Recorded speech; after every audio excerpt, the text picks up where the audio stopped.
Xi'an Kannada ವೀಕ್ಷಕರೇ ನಮಸ್ಕಾರ. ನಾನು ಶಶಿರೇಖಾ. ರೈತ ನಾಯಕ ಜಗತ್ ಸಿಂಗ್ ದಲ್ಲೇವಾಲ್ 126 ದಿನಗಳ ನಂತರ ತಮ್ಮ ಅನಿರ್ದಿಷ್ಟಾವಧಿ ಉಪವಾಸವನ್ನು ಕೊನೆಗೊಳಿಸಿದ್ದಾರೆ. ಭಾನುವಾರ ಫತೇಗರ್ ಸಾಹಿಬ್ನ ಸಿರ್ಹಿನ್ನ ಧಾನ್ಯ ಮಾರುಕಟ್ಟೆಯಲ್ಲಿ ನಡೆದ ಸಂಯುಕ್ತ ಕಿಸಾನ್ ಮೋರ್ಚಾ ನಾಯಕರ ಮಹಾಪಂಚಾಯತ್ನಲ್ಲಿ ಈ ನಿರ್ಧಾರ ತೆಗೆದುಕೊಂಡಿದ್ದಾರೆ. ಕನಿಷ್ಠ ಬೆಂಬಲ ಬೆಲೆಗೆ ಕಾನೂನುಬದ್ಧ ಖಾತ್ರಿ ಸೇರಿದಂತೆ ಕೇಂದ್ರ ಸರ್ಕಾರದ ವಿರುದ್ಧ ತಮ್ಮ ಬೇಡಿಕೆಗಳನ್ನು ಒತ್ತಾಯಿಸಿ ಹೋರಾಟ ಮಾಡುವುದಾಗಿ ದಲ್ಲೇವಾಲ್ ಇದೇ ವೇಳೆ ತಿಳಿಸಿದ್ದಾರೆ. ಅಂದರೆ ದಲ್ಲೇವಾಲ್ 126 ದಿವಸ ಸತತ ಒಂದು ತಿಂಗಳಿಗೆ 30, 60, 90 ಅಂದರೆ 4 ತಿಂಗಳಷ್ಟು ಉಪವಾಸ ಮಾಡಿದ್ದಾರೆ. ಆದರೆ ಇವರ ಉಪವಾಸಕ್ಕೆ ಬೆಲೆನೇ ಸಿಗಲಿಲ್ಲ. ಕೇಂದ್ರ ಸರ್ಕಾರ ಅವರ ಉಪವಾಸಕ್ಕೆ ಗೌರವಿಸಿಲ್ಲ. ಅಂದರೆ ಈ ಮೂಲಕ ರೈತರನ್ನು ಬಹಳ ಕಡೆಗಣ್ಣಿನಿಂದ ನೋಡಲಾಗ್ತಾ ಇದೆ. ಆದರೂ ಅವರು ಹತಾಶರಾಗದೆ ಮತ್ತೆ ಹೋರಾಟವನ್ನು ಮುಂದುವರಿಸೋದಾಗಿ ಹೇಳಿದ್ದಾರೆ.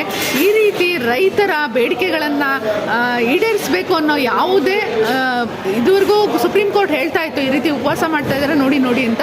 ಆದರೆ ಇದುವರೆಗೂ ಮೋದಿ ಸರ್ಕಾರ ಇದ್ರ ಬಗ್ಗೆ ಗಮನ ಹರಿಸಿಲ್ಲ.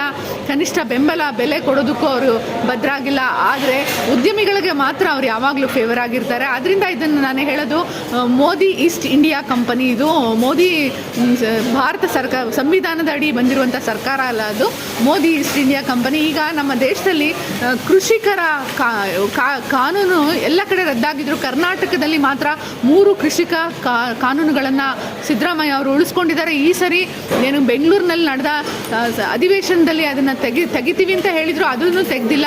ಅದನ್ನು ಸಹ ತೆಗಿಬೇಕು ಅಂತ ಹೇಳಿ ಈ ಸಂದರ್ಭದಲ್ಲಿ ನಾವು ಆಗ್ರಹಿಸ್ತಾ ಈ ಕೃಷಿಕರ ಈ ಕಾನೂನನ್ನು ತರಲಿಕ್ಕೆ ರಾಜ್ಯ ಮಟ್ಟದಲ್ಲಾದರೂ ಪ್ರಯತ್ನ ಮಾಡಬೇಕು. ಆಗ ಕೇಂದ್ರದ ಮೇಲೆ ಒತ್ತಡ ಬೀಳ್ತದೆ ಅಂತ ಕಾಣ್ತದೆ. ಆದರೆ ರೈತರ ಜೀವನ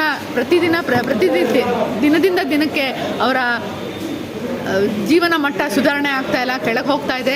ಸರ್ಕಾರ ಕೊಡುವ ಕೆಲವು ಗ್ಯಾರಂಟಿಗಳಿಂದ ರೈತರ ಜೀವನ ಸುಧಾರಣೆ ಆಗಲ್ಲ. ರೈತನ ಭೂಮಿ ಅವನ ಹತ್ರನೇ ಉಳಿಬೇಕು. ಅದರಲ್ಲೂ ಕರ್ನಾಟಕದಲ್ಲಿ ಇದು ಬಹಳ ಶೋಚನೀಯ ಸ್ಥಿತಿ ಇದೆ. ಕರ್ನಾಟಕದಲ್ಲಿ ಶೋಚನೀಯ ಸ್ಥಿತಿ ಇದೆ. ಅರಣ್ಯವನ್ನು ನಾಶ ಮಾಡೋದ್ರಲ್ಲೂ ಸಹ 4ನೇ ಸ್ಥಾನದಲ್ಲಿ ಇದ್ದೀವಿ ನಾವು.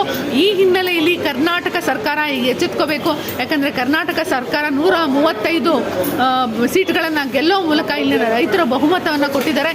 ಈ ಬಹುಮತವನ್ನು ಉಳಿಸ್ಕೋಬೇಕು ಕಾಂಗ್ರೆಸ್ ಸರ್ಕಾರ. ಅಂದರೆ ಈ ನಿಟ್ಟಿನಲ್ಲಿ ಯೋಚಿಸಬೇಕು. ಅದೇ ರೀತಿ ದಲ್ಲೇವಾಲ್ ಹೇಳಿರುವಂತಹ ಏನು ಈ ಕನಿಷ್ಠ ಬೆಲೆ ಉತ್ಪನ್ನಗಳಿಗೆ ಅದನ್ನು ರಾಜ್ಯ ಸರ್ಕಾರದ ಪಟ್ಟಿಗೆ ಬರುತ್ತೆ. ಕೃಷಿ ಉತ್ಪನ್ನಗಳ ವಿಚಾರ ಅದನ್ನು ಸಿದ್ದರಾಮಯ್ಯ ಅವರು ಇಲ್ಲೇ ಆದರೂ ಜಾರಿ ಮಾಡೋ ಮೂಲಕ ಒಂದು ಮುನ್ನಡಿಯನ್ನು ಬರಿಬೇಕು. ಯಾಕಂದರೆ ಕೇಂದ್ರ ಸರ್ಕಾರ ಮಾಡಲ್ಲ ಅಂದರೂ ರಾಜ್ಯ ಸರ್ಕಾರ ಮಾಡಿದೆ ಅನ್ನೋದನ್ನು ತೋರಿಸ್ಬೇಕಾಗಿದೆ.